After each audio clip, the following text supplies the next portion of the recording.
Alright, Shalom. Shalom. First and foremost, we like to begin this lesson by giving all glory, all honor, and all praises unto Yahweh, Basham Yahushai, Basham Kodash, giving double honors, double unto the apostles and elders of great millstone who surely do well.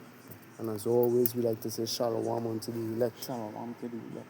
A couple of brothers here gathered together from the Heralds of Yahushai camp. And the Barachana. Now I'm the brother Mashallah. We wanted to get into today, but tonight that was a lesson based, it's a lesson based off the word of the day, right? From the New York Times. It was posted the 6th of August, and the word of the day here is Kibosh. What does this word mean? Word of the day, Kibosh. This word has appeared in 8 articles in the New York Times.com in the past year. Can use it in a sentence. Kibosh, noun and verb. Noun, the event of something ending. Verb, stop from happening or developing. Right, and that is the day if you had it pulled up in your Merriam-Webster.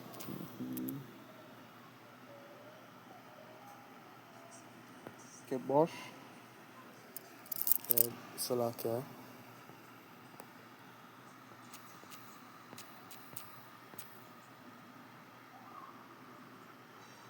Right, sorry to go ahead. Kibosh, definition, something that serves as a check or stop, usually used in the phrase put the kibosh on. Ooh, right? And based off that definition, if you want to get in the Merriam, the etymology as well? Yeah, getting the etymology as well. Right. Let's see. In British English, slang phrase put the kibosh on of unknown origin despite intense speculation. The earliest citation is in Dickens' Looks Yiddish, but its original appearance in a piece set in the heavily Irish Seven Dials neighborhood in the West End of London seems to argue against this.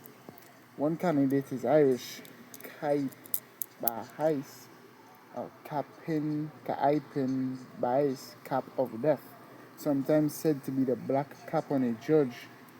The black cap A judge. So like the black cap A judge would don when pronouncing a death sentence, but in other sources this is identified as a gruesome method of execution employed by Brit forces against the 1798 insurgents. Bernard Share's language, a dictionary of Irish slang, Cole's dictionary of difficult terms, 1684 has caboose, having the head cut off close to the shoulders, or the word might somehow be connected with Turkish bosh.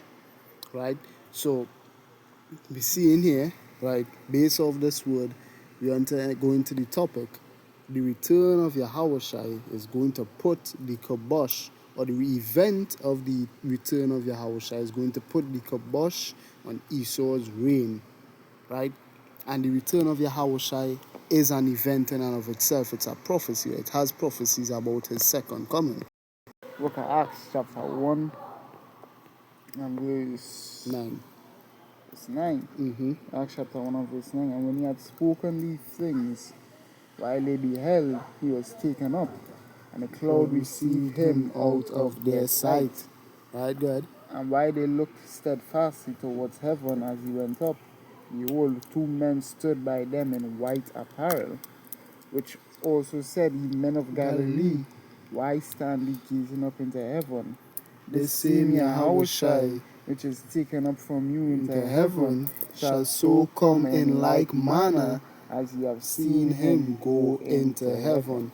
Which, what does that speak about? His return, he's coming back here with chariots. The return of Yahushai is an event in and of itself. If you give me Revelation 1 and 7. Because he said what? Or the men said what? The same manner you saw him left, right? Well, what did they say? A cloud received him out of their sight. Give me Revelation 1 and 7. Revelation 1 and 7, behold, he cometh with clouds, and the eye shall see him, and they also which pierced him and all kindreds of the earth shall wail because of him. So clearly, his return is what? A return that is going to have a great event ensuing on the earth. An event of judgment, as we saw when we went into that etymology. It says what the black cap a judge would wear before what? Pronouncing a judgment. Or execution. Or execution, correct? Go ahead. Even so, Tawaratami and Tawab. Right? So be true. Let it be. If you give me Matthew 24, where I was talking about, from verse 27, because it's described as an event where it says, all eyes shall see him, as we saw in that Revelation 1:7, right? And all kindreds of the earth shall wail because of him. Why? Because he's coming here to unleash holy hell on this place. Go ahead. So you could read from 27 and go to 31. In Matthew 24 and 27, for as the light cometh out of the east, and shineth even unto the west, so shall also the coming of the Son of Man be. So again, all eyes So shall that see for as him. the lightning cometh out of the east, and shineth even unto the west, so shall also the coming of the Son of Man be. So again, every eye shall see him. It's going to be an event that's going to be worldwide. Right, go ahead. Immediately, so like verse 28, for wheresoever the carcass is, there will the eagles be gathered together. Right. Immediately after the tribulation of those days shall the sun be darkened, and the moon shall not give her light. The stars shall fall from heaven, and the powers of the heavens shall be shaken. Which part of the Kibosh is going to put, or the event, this event, right, means or spells the end of something, correct? Correct. Right? So, that the powers of the heavens shall be shaken. What are you talking about? Right, we're going to get into that. Go ahead. Verse 30, and then shall appear the sign of the Son of Man in heaven, and then shall all the tribes of the earth mourn. Right, then shall appear the sign of the Son of Man in heaven. So he's going to make his grand appearance, which his appearance is grand. Right, many scriptures talk about it. The return of the Son of Man, he shall come like a thief in the night. Right, he's going to catch everyone by surprise. Second Ezra makes mention of he shall come to the astonishment of them that dwell on the earth. Wisdom of Solomon, I believe, is 5 or 3. They shall be amazed at the strangeness of his salvation. Right. Scriptures also talk about what every knee shall bow and every tongue shall confess Yahweh Shai Mashiach is Lord, to the glory of the Father, power, Yahweh. Right? So his event, the return of him coming, him coming back to the earth, that event in and of itself is an event. Right? Go ahead. Because it have a whole load of things going to be going on all at once. Like it's going to be a crazy and hectic day. Habakkuk 3. Was thy wrath against the rivers, that thou didst ride upon thy chariots of salvation. Right? So the day of the Lord is an hectic one. Right? Go ahead. I finish it? No, continue. And they shall see the Son of Man coming in the clouds of heaven with power and great glory. And he shall send his angels with a great sound of a trumpet, and they shall gather together his elect from the four winds, from one end of heaven to the other. Right, so it says the tribes of the earth going to mourn, and also the elect are going to be saved. Right, but going into that tribes of the earth mourning, what does that signal, or what does that mean, or what does that spell for the inhabitants of the earth? Right, it means judgment. If I give me Jude chapter 1 verse 14. Look at Jude chapter 1 and verse 14. And Enoch also, the seventh from Adam, prophesied of these, saying, Behold, the Lord cometh with 10,000s of his saints. Right, the armies which were in heaven followed him upon white horses. Right, Revelation 19. Go ahead. To execute judgment upon all. So he is coming back here with a specific goal in mind. Right, go ahead. And to convince all that are ungodly among them of all their ungodly deeds which they have ungodly committed, and of all their hard speeches which ungodly sinners have spoken against him. Correct. Now if I could give it Acts 17. So I can go into that word convince. Yeah. See it says convince. Right. There's the word convince in Jude 1 and 15. It's 3:18-27. XL in Co. Exelenko. The definition want to prove to be in the wrong, convict, right? Or judge, punish, vindicate, right? Go ahead. Strong's definition from G 1537 and G 1651 to convict fully, that is by implication to punish.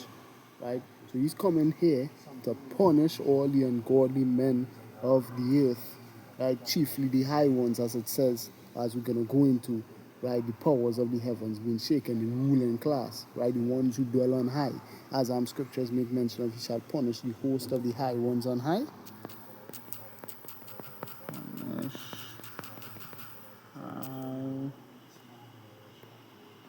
Let me see. Yeah, okay. No, sorry, not a go to it yet, Salakia. Okay.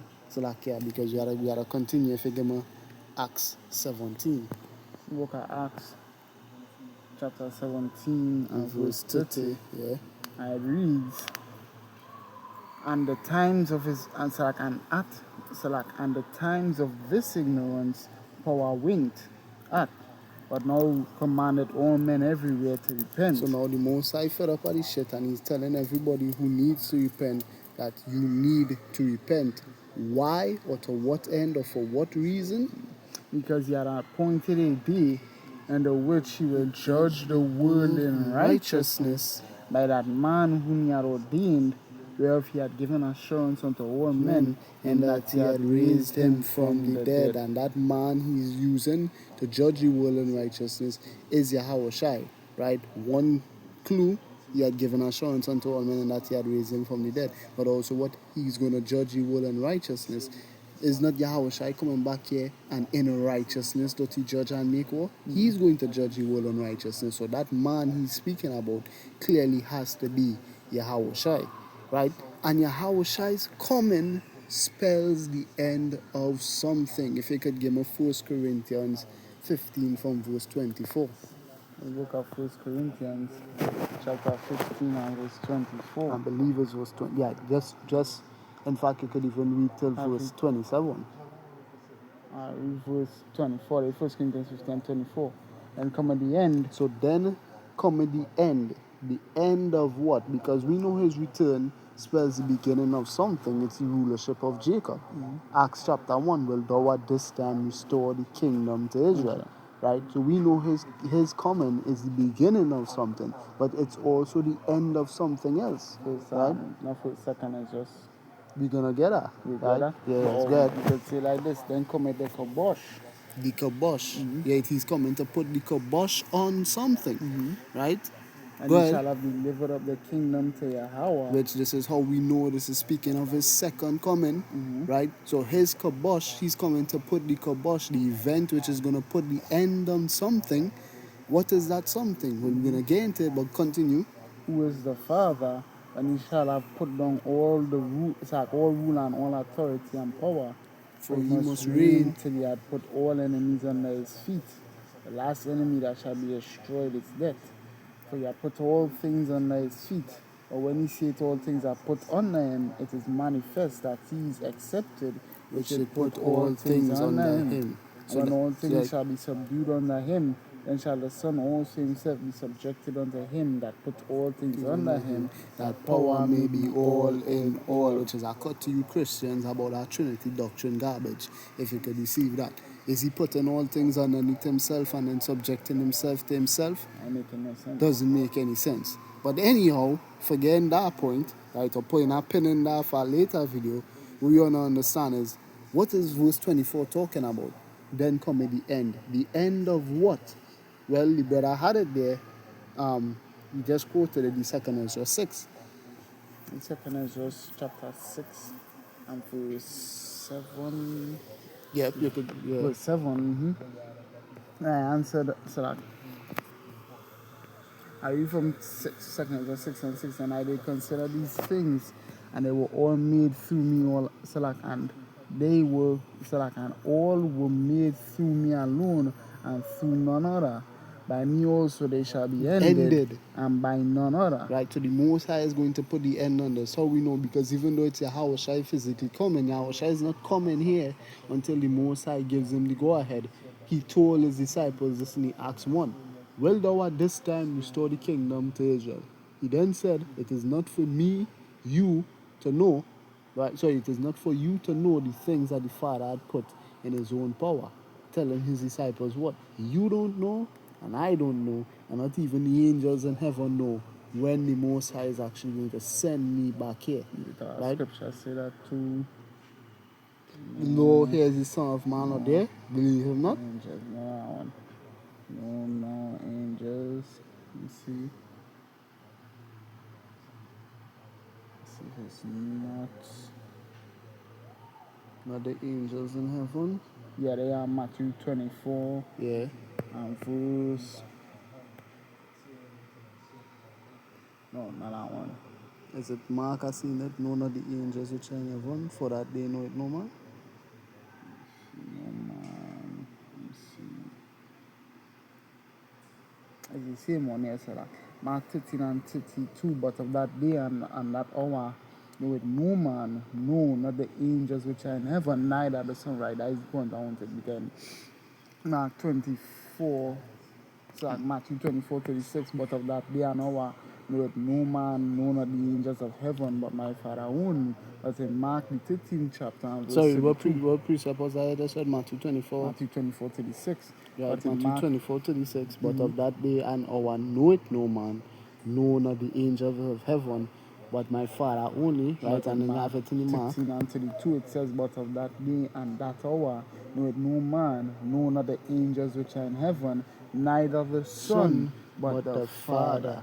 So Right? only the Father knows when his Son is coming back. Exactly. Oh, Right? sorry, let me phrase that. Only the Father knows when he's sending his Son back. Exactly. So showing you what? Right? He's going to catch everyone by surprise. Literally everyone is going to be caught by surprise. And his return means the end of something. Right? Because if it's the beginning of something, it must mean the end of something else. If something new is going to begin, what old is going to stop? Go ahead. 2 Ezra 6 and 7, and answered I and said, what shall be the parting asunder of the times, or when shall be the end of the first and the beginning of it that followeth? Again, when is the end? The end, the end, the end. Where's this end speaking of? Go ahead. And he said unto Again, me, we in the last days, but we reaching the end of days too. Right? Days, it's a word synonymous with time.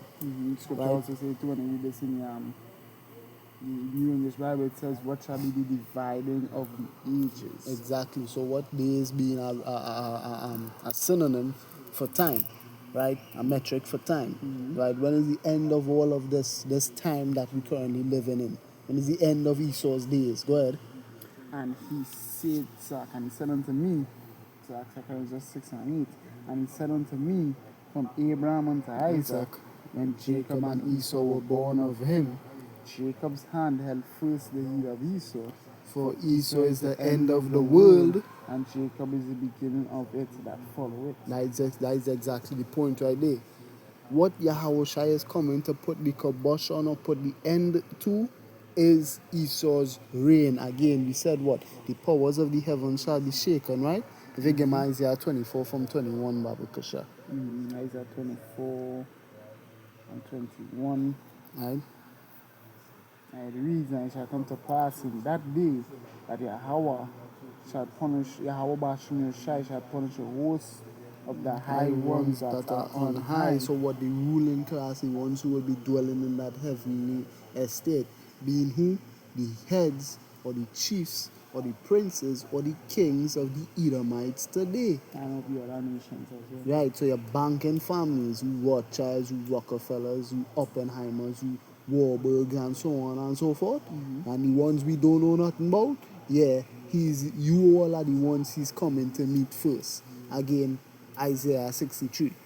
Right? Who is this that cometh from Bozrah? So Isaiah 63, or Isaiah, when he got that vision, saw what? Yahweh returning from his first great slaughter upon his return. Right? He destroyed or put down the chief city of Edom, America, today. So he's coming straight for the heads. He's not playing about. Go ahead. And the kings of the earth Upon the earth, right? So and who's the ones ruling the earth currently? Job 9:24. The book of Job, chapter 9 and verse 24. earth is given into the hand of the wicked. The wicked, who's the wicked? Malachi 1 and 4. Right, they shall be known as the border of wickedness and the people against whom Yahweh had indignation forever. Who would that people be? Esau, Edom. He said he would have war with Amalek from generation to generation. To be at war with someone, you definitely have to not like them, right? You definitely have to not like them.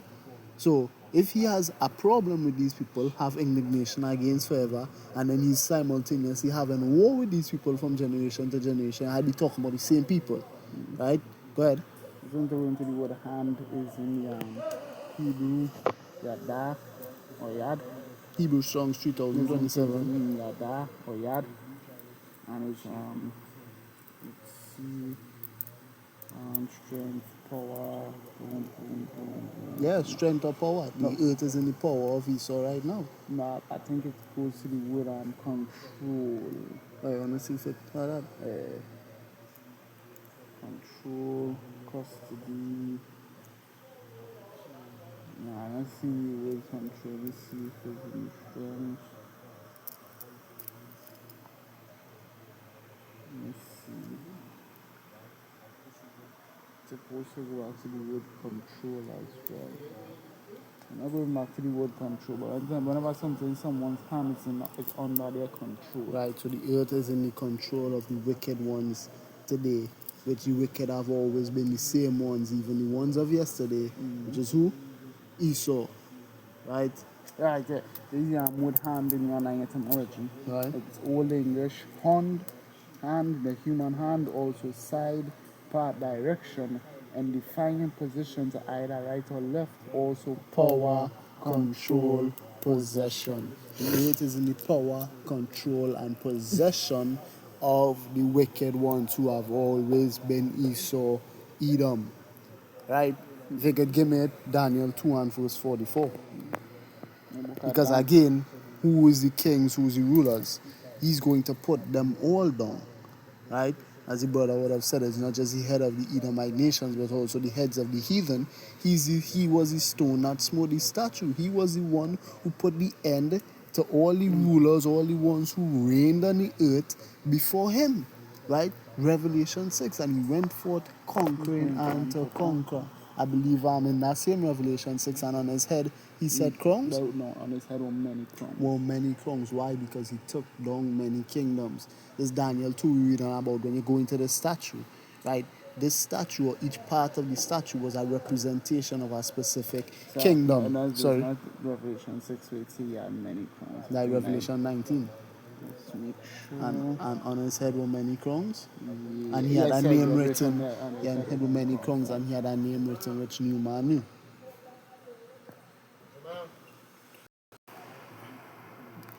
Right, going into it again, each part or each of each division or each section of that statue represented a kingdom, right? And what Yahushua was the one who put a stop or put the kibosh on all of those kingdoms reigning and ruling. Oh, we know this. Daniel 2 and verse 44, if you could read it. Daniel 2 and 44 up to 45. And the days of these kings shall the power of heaven set up a kingdom which shall Never be destroyed, right? So a kingdom is set to rule forever. Did any kingdom ever rule or last forever? No. So this has to be the start of something new that the earth has never seen. So if it's the start of something new, it must mean the end of something else. What is ending? All immortal kings, all immortal dominions and realms being ruled, or I'm sorry, ruling the earth. Right? Go ahead. And the kingdom shall not be left to other people, that shall break in pieces and consume all these kingdoms, and shall stand forever. Right. For as much as thou sawest that the stone was cut out of the mountain without hands, and it did break in pieces the iron, the brass, the clay, the silver, and the gold, all the other kingdoms that were before it. the great power Yahweh made known unto the king what shall come to pass hereafter, and the dream is certain, and the interpretation thereof Sure. So what? Yahushua is going to put the kibosh on every rulership that did reign before him. Right? Specifically, the Roman Empire, the ones that were ruling when he was around, right? He's putting an end to the final leg, the revived Roman Empire, the second Roman Empire, right? If you give me John 11 and verse 48. There is John 11. Are you from 45? And many of the Jews which came to Mary had seen the things which Yahushua did and believed on him. But some of them went their ways to the Pharisees and told them what things Yahushua had done. Showing you again that division. I am not come to send peace on earth but a sword.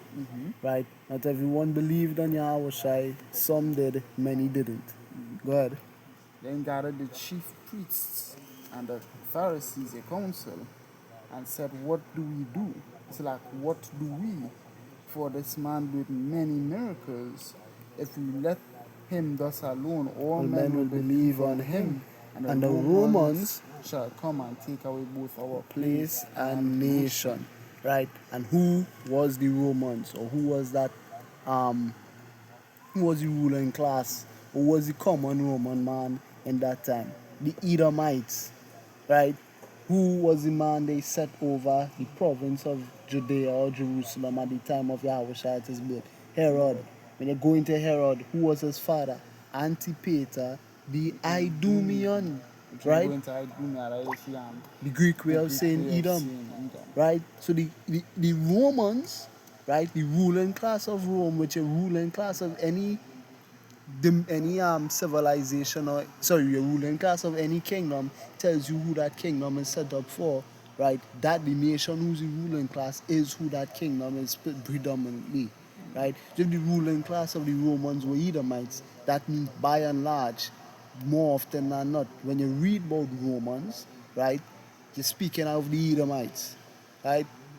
Now, of course, understanding how the heathens rule, they have ways they could get citizenship and all this kind of shit, right? So today, Esau ruling and Esau determining where everybody is. He's not Israelite, no, he's a Trinidadian because we say so, right? If you was living back in those days, living in a province of Rome, you could have been a Roman citizen regardless of what nation you was from. Just had to grow up in BBs and you could get all kind of shit. You know the heathens is operate, they're off. But by and large, the ruling class of the Romans were what? The Edomites, right? Showing you that the Romans predominantly were Edomites, right? So now we know who Yahushua is coming to stop. He's coming to stop the very same people who were ruling when he was on the earth the last time. Right? Revelation 1 and 7. Even they that pierced him. Who pierced him? Who crucified him? Right? It was Roman soldiers. He was crucified under the Roman rule. The Pharisees, Sadducees, all the sects of the Israelites who wanted Yahushua to be put to death, they had to go to the Caesars to make it happen.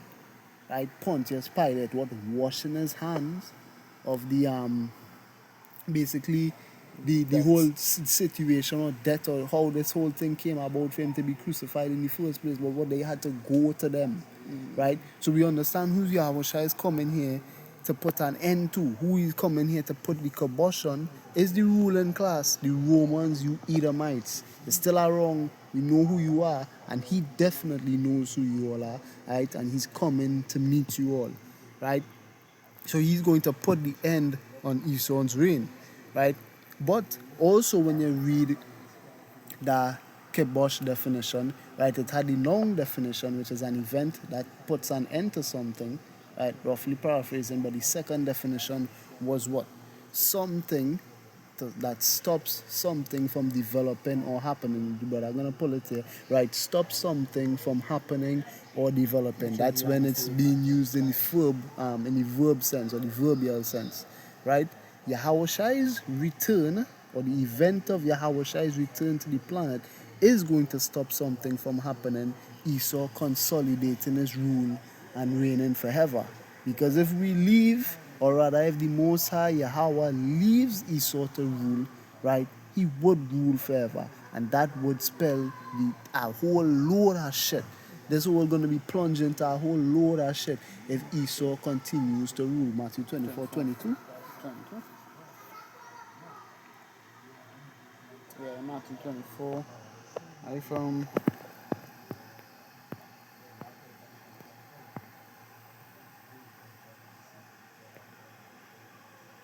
It's just 21. You could read 21. 20. 20? Tak, 21. Nah, yeah, 21. For then shall be great tribulation. For then shall be great tribulation, such as were not since the beginning of the world To to this time, no, nor ever shall be. which is Jacob's trouble, again, Revelation 12 and 12. Woe to the inhabitants of the earth and the sea, for the devil is come down unto you having great wrath, for he knoweth that he hath but a short time. The reason he's coming down unto you having great wrath is for two reasons. One, because he knows what situation he's in. He is like, the card's been dealt to him, and now he's looking at his hand and he's seeing he can lose all the money, right? But since he understands what his end is gonna be like, he doesn't want that to happen to him. So what does he do now? Right? He devises a plan to stop his end from being the way it is. Revelation Right? 13 chapter from verse. Which is where exactly we're going to go into. Now what? Yahushua has to put a stop to that plan developing or happening. Right? Because Esau has a plan to stop the Most High's plan. And the Most High's plan is to stop Esau. Right? Matter of fact, the first plan to stop the Most High's plan is in the Most High's plan. As again, the Most High has planned for everything. Most High being the ultimate chess master. If you give me it. Nah, I'm finished. Oh, sorry, yeah, Verse go ahead. 22. Right, because what would be the result of Esau understanding that he has no more time? He plans to kill everybody. 24 and 22, except those days should be shortened. There There should should no flesh be saved.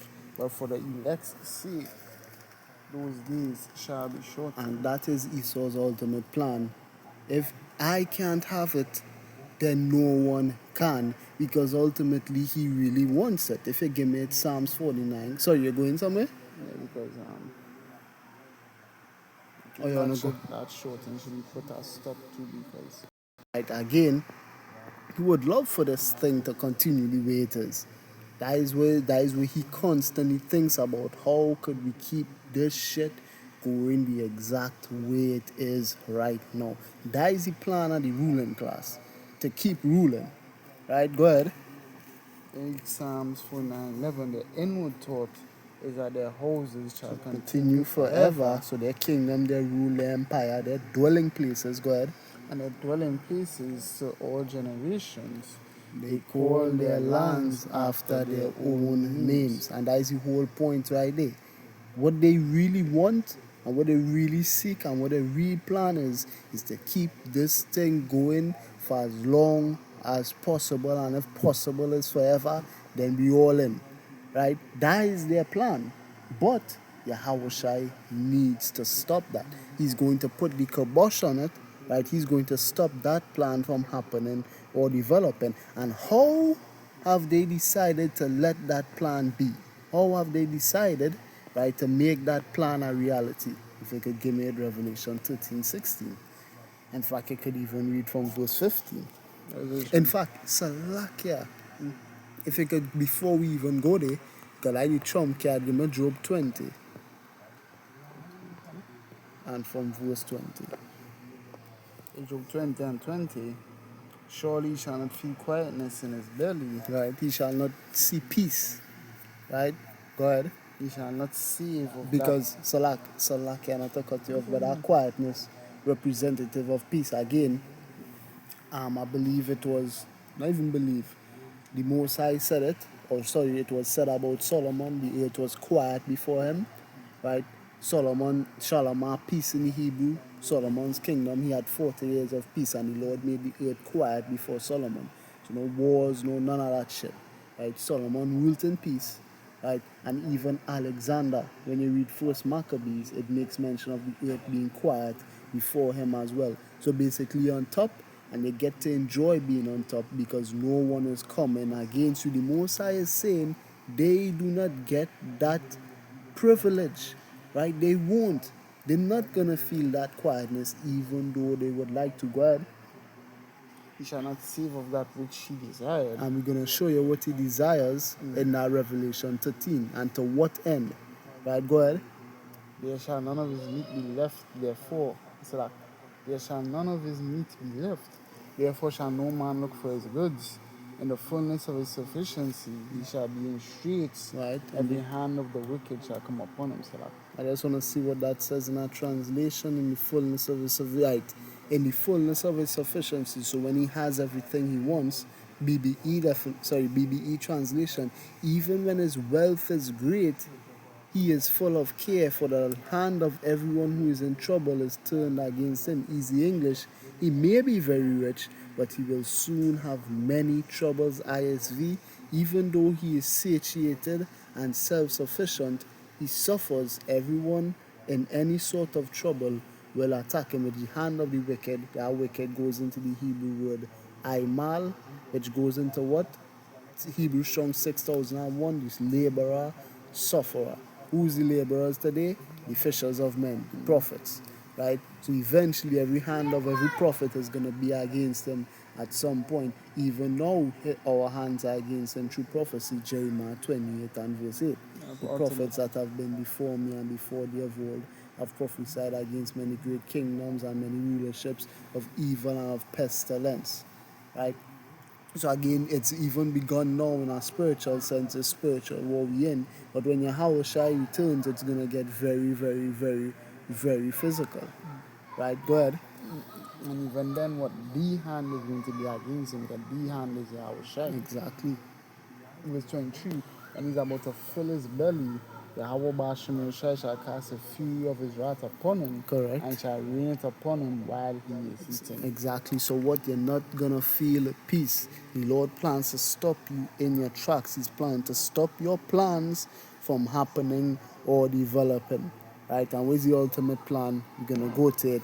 That Revelation 13:16, because that plan leads to another plan that he has, or another desire that is within his heart. If you could give me it from verse 15. Book of Revelation chapter 13 and verse 15. And he had power to give life unto the image of the beast. And the image of the beast should both speak and cause that as many as would not worship the image of the beast should be killed. Correct. And he calls it all, both small and great, rich and poor, free and bond, to receive a mark in their right hand and their foreheads. Exactly. So, if you do not worship the image of the beast, by then receiving this mark, which shows your ultimate form of worship, being pierced by this whole system, right, you're gonna be killed, right? Again, no flesh should be saved. If this man is allowed to continue with this plan, then he plans to kill everybody, right? Because eventually he's gonna get the fight back. That is just how the Most High has ordained it, right? Romans 11 from verse 4.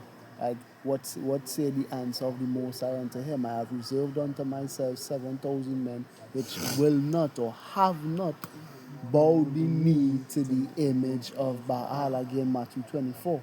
Right? If it were possible, shall deceive the very elect. But the if is dependent on if the Most High ever wanted it to happen, right? And the Most High does not want the elect to be deceived. So the elect will not be deceived. The elect know what the mark of the beast is. The mark of the beast is the RFID microchip, right? Understanding that, right?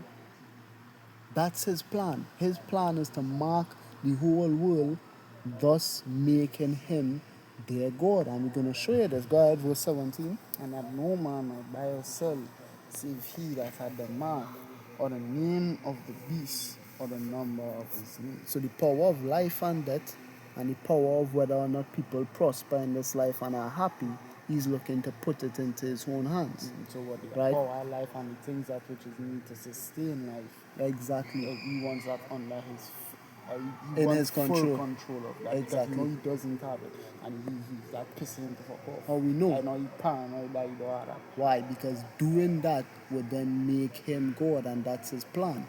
Again, the Most High has power over life and death, Deuteronomy 32:39. And then I believe is right. There's no power with me. I kill and I make alive, I wound and I heal, and there's none that can be delivered out of my hands. Right? But when you read it also have a precept in Sirach as well. The prosperity of man is in the hand of the Lord. But look up at the prosperity of man and just get that real quick.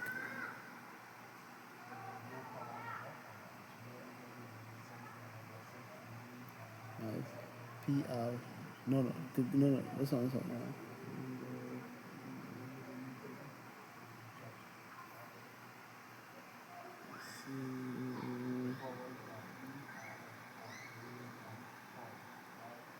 Let's look up prosperity and see it. We should see it.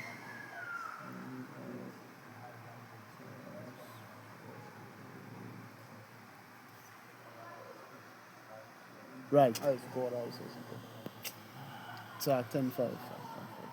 Yeah. So 10 and 5. So 10 and so 10 and 4. And the power of the earth is in the control or the hand of Yahweh. And in due time he is set over it one that is profitable. Now, everybody knows this, but Esau does not acknowledge it. Again, I think Psalms 14, the fool had said in his heart, there is no power, right? And the foolish man in the earth today is the man who run in the earth today, Esau Edom. Again, Daniel 4:17, he would even set it up over it, the basis of men. Go ahead. In the hand of Yahweh is the prosperity of man, and upon the person of the scribe shall he lay his honor. So what Esau is now looking to take the prosperity of man and say it's in his hands, right? If you want to live, we shall allow you to if you do what we say. You want to eat, we go allow you to eat if you do what we say, right? Esau wants to take the power of the Most High that he exercises over the human race, literally, and have it in his own hands through his mark. To what end? Thus becoming the God of this world. It's not enough that he's the ruler of this world. You know? It's not enough that he's a dumbass and the Most High still gain the reins to run the earth. You know? It's more than that. He now wants to be the very God that is in control of who rules the earth or not. Wicked, evil, dumbass nigga. That is who Esau is. Go ahead. As we read Sirach 10 and 5 in GMT, Yeah. the success of that person is in Yahweh's hands. Right. The Lord Yahweh is a source of the honor given to any official. Can. So now, ultimately, what is his as Job 20:23 says, his heart shall not taste. Sorry, read it back real quick. He shall not taste of his heart's desire. 2023 Job, when he's about to fill his belly, No, I'm higher up there. Job 20:20, sure he shall not feel quietness in his belly, he shall not save that of which he Desired. So what he's not going to be able to hold on to what he wants. With what he wants, we're going to get into. So what? He shall not be able to enjoy or save of that which he desireth, and his ultimate desire is to become the new God of this new fucked up world, which he plans to fuck up. Right? If you give me 2 Thessalonians from verse 3. book of Sorry, 2 Thessalonians chapter 2 from verse 3, Salakia. Right, and then you're going to get the Isaiah 47:10 and close with that. So there's definitely a man in the earth today who thinks himself to be God, right? And he has a plan to make himself that God that he thinks himself to be. If God is real, I am that God. Otherwise, God is not real. That is the mindset of the rulers of the earth today. And Yahweh's plan, or rather the Most High's plan, is to initiate the event, the return of the Messiah to the planet, which would then be what? The Kibosh. The event that stops all of this. Yahweh is coming here to put the kibosh on Esau's reign and on his plan, or rather to stop his plan from happening or developing, because it's gonna happen to some small extent or to some small degree, right? So it's a large creature, just a remnant. There's just a remnant, right? So the Messiah has a sin he's gonna charge Esau with, which is what? Impersonating power, right? Only I am power, none else. Anybody get caught doing that shit, I gonna put them to death. Go ahead. In 2 Thessalonians 2 and 3, let no man deceive you by any means. Which again showing you here that is gonna be a great deception, to be able to trick the world into believing that he has the might or power of God to do any miracles he's gonna be able to do with that mark, or to put anybody to death at any given moment, right? If you take that mark, you basically put your brain in a box, and if them want to throw that box in the river, they will. They're gonna be able to turn you on and off at will. And if you don't believe that, well, boy, I don't know what to tell you again. We seeing it, right? We seeing some of the shit that RFID microchip could do, and that is some scary shit to me, right? I don't want to be anywhere near that shit when it's happening. Lord willing, the Most High preserve we souls from that nonsense. But go ahead. He said they're coming forward now with first. And that man of sin be revealed, the son of perdition, which is Esau, who opposed it and exalted himself above all that is called power, right? or that is worship, so that he He has is power. sitteth in the temple of power, showing himself that He is power, and that is his ultimate plan, right? He forget everything that is God, call me God. Why? I want to sit in the temple as though I am power, showing myself that I am power. That is his ultimate goal, right? To be called God, right? And through the RFID microchip, or as it is known in scripture, the mark of the beast, he plans to institute that in the earth, right? One more, right? That God complex that he has, we're going to get one more on it, and then we close Isaiah 47:10. Isaiah 47:10, for thou hast trusted in thy wickedness. Who would be the chief ones you'd be able to say in the earth to trust in wickedness? The ones who is the border of wickedness, the ones who are the dwelling place of wickedness. We should trust in wisdom because wisdom belongs to us and it naturally dwells in us because we are Israelites. Who would be the ones that make sense to trust in wickedness? The ones who wickedness naturally dwell in, the Edomites. Right, go ahead. For thou hast trusted in thy wickedness, thou hast said, none seeth me. Thy wisdom and thy knowledge it hath perverted thee. And thou hast said in thine heart, I am, and none else beside me. In the mind, they think that they are the Most High, and through their wicked and dastardly deeds or dastardly plans that they have set up, now Micah 2, right? You work evil upon their beds, and when the morning is light, they practice it because it is in the power of their hands to be able to do so, right? Because of that mindset that they have, right, Yahushua needs to come here and put the kibosh on that whole plan, right? And he needs to stop all of that shit from happening or even developing before it touches the elect, right? If you could read verse 11. Therefore shall evil come upon him, Come upon thee. therefore shall evil come upon thee. Thou shalt not know from whence it riseth. Which is proof this evil has to be Yahushua, right? Because again, nobody doesn't know when Yahushua is going to rise back into prominence and come back to the earth. Scripture say like when Yahushua is coming back as what a thief in the night. Right. You know when a thief coming. Right. If you know when a thief coming, he won't be able to spoil Yeah, it. the robbery won't be that successful, would it? Because you'd be on guard for him. Thou shalt not know from whence it riseth, and mischief shall fall upon thee. Thou shalt not be able to put it off, and desolation And shall come upon thee thee suddenly, which thou shalt not know. Right, so Yahushua is coming here to put the kibosh on Esau's reign, rule, empire, and kingdom, and to stop his wicked plans from even developing or from reaching any further point than it needs to than that it needs to be reached. Right, so Lord willing, this lesson was edifying and that you were edified. In closing, we like to say, Kal Halalim La Yahweh, Ba'ashem Yahushai, Ba'ashem Rucha Kodash. Like to give double honors, double unto the apostles and elders of Great Millstone who surely do rule well. And as always, we like to say, Shalom unto the elect. Shalom to thee. Right, this was our couple of brothers here from the Heroes of Yahushai camp. And you better come on. I'm the brother Mashallah. Till next time, we like to say, Shalom. Repent, for the kingdom of heaven is at hand.